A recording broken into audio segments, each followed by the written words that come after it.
discuss the issue of whether or not Mr. Colin Gray should be getting granted a bond. If you have something to say on that matter, please address the court. This nightmare began on September 4th, 2024. And now, 5 months later, it's still going on. For some, it will never end. Those who lost their family, their friends, or their loved ones will never forget. It will always, always be in their minds and hearts. I went to school on that day, September 4th, and I could not find Taylor. I asked several cops where she was. No response did I get. They set up a command center in the middle of the flagpole area, and to no avail, nobody knew where Taylor was. I was told by a student on the football field Taylor was shot. Hours went by. Panic set in on my behalf. No one knew where she was. When she was put on the helicopter at the flagpole, she did not even know her name. And she was transferred to Grady as a Jane Doe. Still, nobody knew who she was. Mr. Grace caused this. Look at Taylor now. She has a hole in her leg, a metal rod there, and he seeks freedom today. My child, my girl, lost her freedom.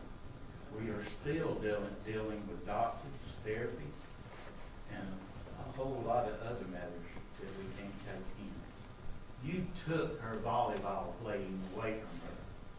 You took her childhood away from her. She's only 14, now 15. Why should your son and you have freedom when she has none of it?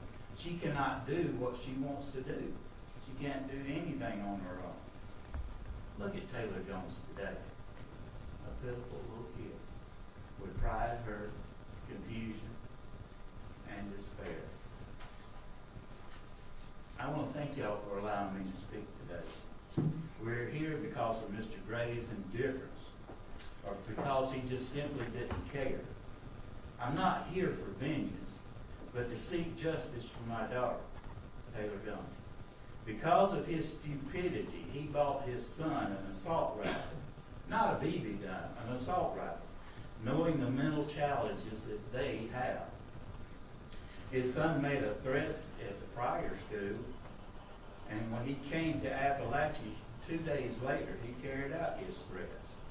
He had a plan of action where he made a hide and concealed his rifle, the rifle that he bought, stupid, and Coke carried out his plan of terror on the school, the victims, the faculty, and the staff. He hurt many students, and he killed 4, 2 adults and 2 children. One was my daughter's greatest friend. My daughter has injuries, and she was life-fleeted by a helicopter from Grady.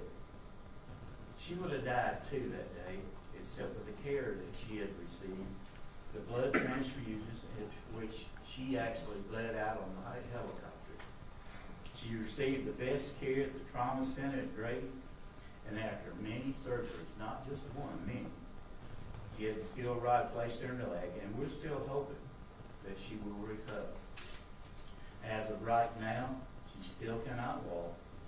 We spent 94 consecutive days in 4 different hospitals. We started at Grady Trauma. We went there to Children's Health Care of Atlanta, CHOA for short. We left there, went north to Arthur Blank, and then we went back to CHOA. And after many visits, I can't count them all, we spent at the ER at Northeast Georgia at night when the pain was so bad that she could not stand it.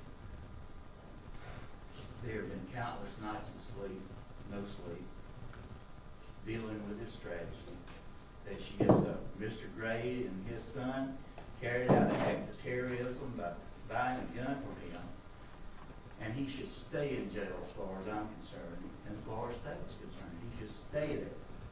Our lives have been changed and impacted beyond belief. Changed forever. We still deal with doctors, physical therapists, psychiatrists on a daily basis. If he's a father to his son, how could he let this happen?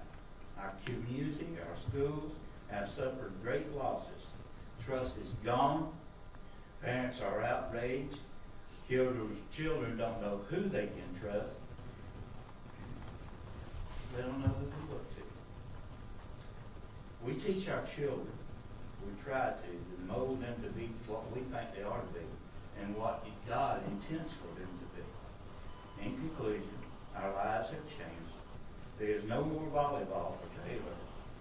Maybe someday in the future, God will provide a way to let her play again.